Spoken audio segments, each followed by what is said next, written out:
Ya boleh Kak.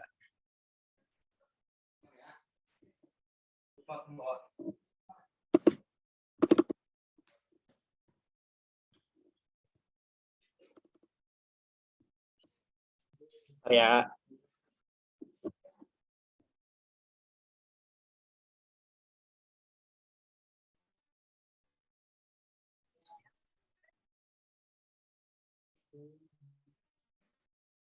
Oke, udah kelihatan belum?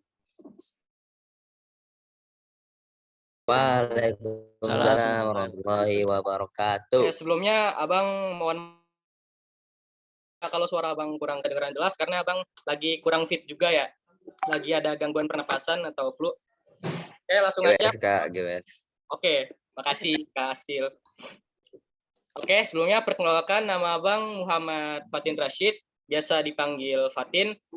Dulu Abang jurusan PK waktu di Usnul dan sekarang Abang waktu di kampus jurusan PAI di semester 3 di UIN Imam Bonjol Padang. Nah, teman-teman ada yang masuk ke UIN Padang ini? Bentar Kak. Oh, jauh. Oh, jauh ya. Oke lah. Oke. Jadi Abang sekarang diamanahi oleh Panitia Expo untuk mensosialisasikan jurusan Abang yaitu jurusan PAI. Nah, jadi sebenarnya ada satu lagi nih Bang Fajrin, tapi beliau lagi berhalangan karena apa? Karena ada rapat organisasi di kampusnya, jadi beliau nggak bisa hadir. Nah, jadi Abang sendiri aja nih yang ngejelasin. Oke, langsung aja masuk ke materi pertama, yaitu apa sih jurusan PAI itu? Nah, apa sih pengertian jurusan PAI itu? Nah, jurusan PAI ini merupakan salah satu jurusan dari Fakultas Tarbiyah dan Keguruan, di mana tujuan dari jurusan PAI ini adalah untuk membentuk peserta didiknya atau mahasiswanya menjadi seorang pendidik yang bermutu pada ranah pendidikan agama Islam. Nah, jadi ketika kalian masuk jurusan PAI ini, nah kalian bakal murojaah lagi nih pelajaran-pelajaran kalian waktu PK di Usnul. Waktu PK di Usnul kan ada pelajaran apa aja sih? Fikih ya, fikih, usul fikih, tafsir, hadis. Nah, jadi ketika kalian masuk PAI itu, kalian bakal murojaah lagi tuh. Nah, jadi secara garis besar, PAI ini hampir sama dengan jurusan PK sewaktu kalian di Usnul. Nah, mungkin kalian bertanya-tanya apa sih bedanya jurusan PAI ini dengan jurusan PK waktu di Usnul. Nah, yang pertama perbedaannya dari tujuannya. Nah, tadi kan Abang udah jelasin nih, tujuan dari jurusan PAI di kampus ini merupakan untuk menjadikan untuk menjadikan peserta didiknya menjadi tenaga kependidikan atau menjadi guru yang bermutu ketika di masa depan gitu. Dan tentunya guru mata pelajaran pendidikan agama Islam. Nah, sedangkan tujuan PK di Usnul kan kalian hanya mempelajari tentang materi-materi aja tuh. Jadi fokus pada perkembangan pribadi aja gitu. Nah, selanjutnya yaitu perbedaan dari hal materinya nih, materi pembelajarannya atau mata kuliahnya nih. Nah, perbedaan dari materinya yang pertama yaitu pendidikan agama Islam ini selain kalian mempelajari hal-hal tentang agama dan umum, seperti contohnya kalian mempelajari fikih, usul fikih, hadis, tafsir, bahasa Indonesia, bahasa Inggris. Nah, di semester 1 itu pelajarannya. Nah, tapi juga kalian diajarkan bagaimana kalian mengajarkan atau menyampaikan materi yang kalian terima ketika di kampus gitu. Jadi contohnya kalian akan diajarkan metodologi pembelajaran atau desain pembelajaran, psikologi pendidikan. Nah, kan kalau di Usnul kan kita cuma mempelajari tentang ilmu-ilmu agama doang ya, tanpa ajarin bagaimana cara kita menyampaikan materi yang kita dapatkan ketika di kelas. Nah, selanjutnya yaitu nanti kalau udah jadi SPD nih, udah jadi SPD bisa jadi apa ya? Nah, dari tujuannya aja udah jelas gitu. Kalau jurusan PAI ini emang dikhususkan untuk orang yang mau jadi tenaga pendidikan aja. Nah, gitu. Jadi tapi selain jadi tenaga pendidikan, kalian juga bisa kok untuk mengelola pusat pembelajaran. Nah, contohnya kepala sekolah atau mudir. Barangkali ada yang berminat kan jadi mudir di Usnul. atau kalian bisa menjadi pengawas sekolah atau supervisor di ranah pendidikan. Nah, supervisor ini tugasnya adalah apa ya? Kayak eh, kayak mengembangkan profesionalitasan guru dalam mengajar gitu. Jadi kesimpulannya, prospek kerja jurusan PAI ini nggak jauh-jauh dari ranah pendidikan. Nah, selanjutnya apa aja sih kegiatan PAI? Nah, yang pertama yaitu di akademik ya, di akademik. Yang pertama yaitu kelas. Nah, FYI for your information, kalau kelas di waktu kalian di Husnul itu berbeda dengan kelas waktu di kampus ya, buat yang belum tahu. Kalau kelas di Husnul kan emang kalian diwajibkan itu dari pagi sampai sore itu emang harus benar-benar di kelas gitu. Kalau di kampus kalian nggak diwajibin untuk dari pagi sampai sore untuk berada di kelas. Kalian cuma diwajibin pada jam-jam tertentu. Misal contohnya kalian masuk pagi ya. Nah, abang itu biasa masuk pagi jam 7.30 itu sampai jam apa ya? Jam 10 kalau nggak salah. Nah, selanjutnya yaitu nugas dan nugas. Nah, gitu. Nugas ini emang kuliah ini nggak jauh-jauh, nggak bakal jauh-jauh dari tugas. Berbeda kalian ketika waktu di Usnul ya, tugas itu nggak terlalu diperhatiin sama ustadznya. Nah, waktu di kampus tuh tugas tuh emang hal yang wajib yang kalian kerjakan karena itu masuk dalam penilaian. Nah, tugas di kampus ini contohnya membuat karya ilmiah, membuat makalah atau membuat resum. Nah, selanjutnya yaitu micro teaching. Nah, micro teaching ini biasanya ada di semester 6 untuk persiapan PL. Nah, micro teaching adalah gimana ya? Ibaratkan kalian disimulasi gitu. Simulasi kalian menjadi guru. Nah, simulasi menjadi guru, ecek-eceknya kalian jadi guru nih. Nah, jadi peserta didiknya itu teman-teman kelas kalian. Jadi kalian tinggal nerapin bagaimana kalian mengajar ketika kalian di kelas. Selanjutnya itu praktek lapangan. Biasanya ada di semester 7 awal. Nah, biasanya PLPAI ini kalian ini ditugaskan ke madrasah-madrasah SMP atau SMA itu mengajar pendidikan agama Islam. Nah, contohnya apa ya? Kalau nggak salah ada 4 pelajaran yang bakal kalian ajarin ketika PL. Yang pertama yaitu SKI, yang kedua fikih, yang ketiga Kurdis, yang keempat fikih kalau nggak salah ya. Seingat abang itu sih. Nah, selanjutnya yaitu non-akademik. Nah, kegiatan non-akademik itu banyak banget.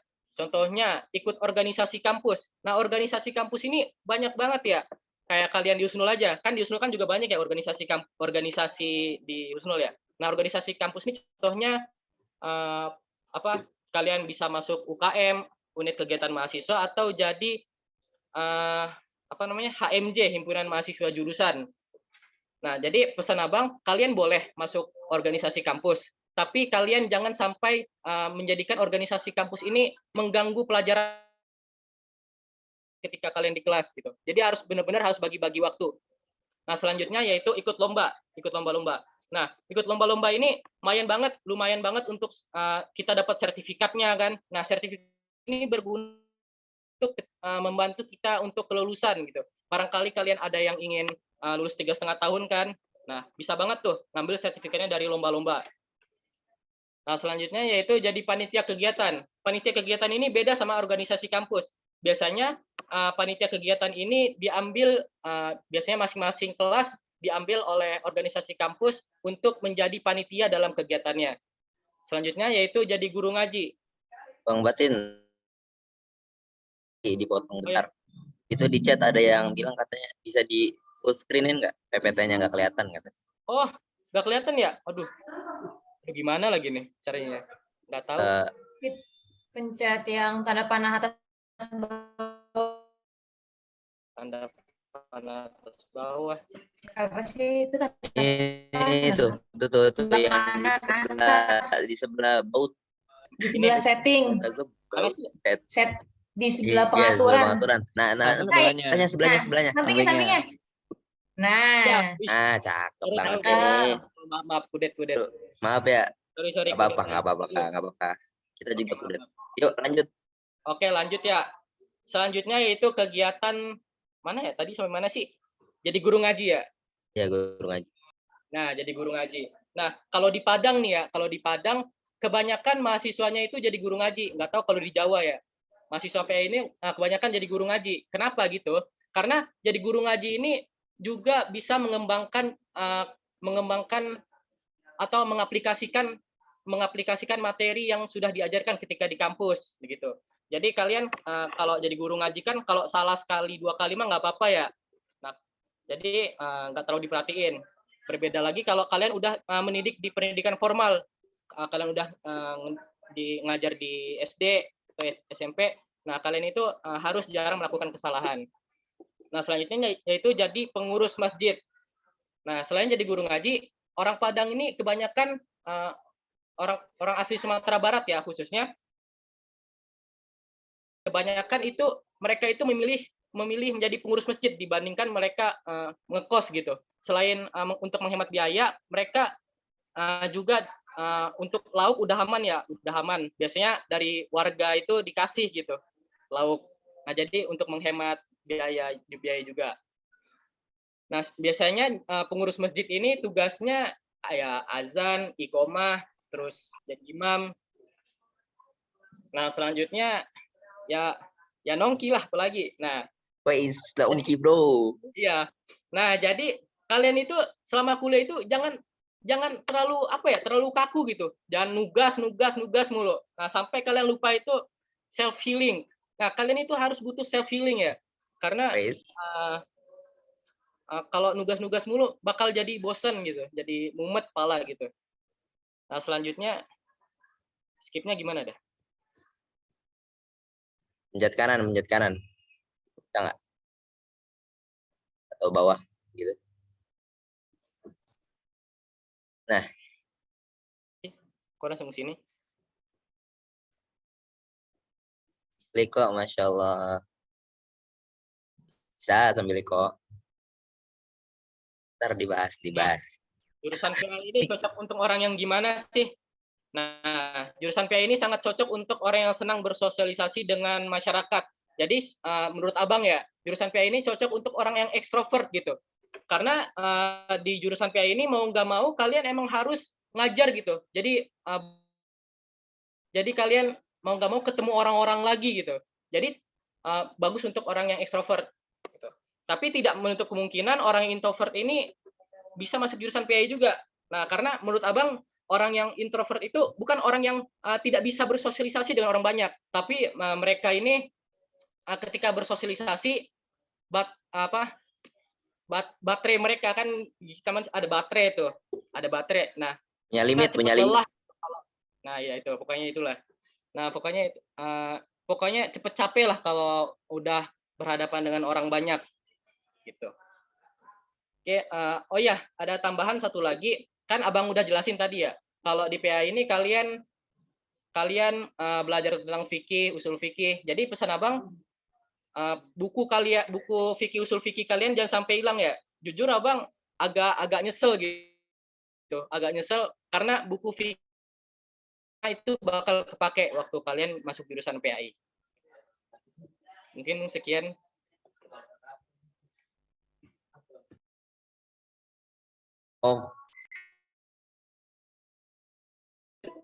Oke, terima kasih banget nih buat Abang Fatin ya.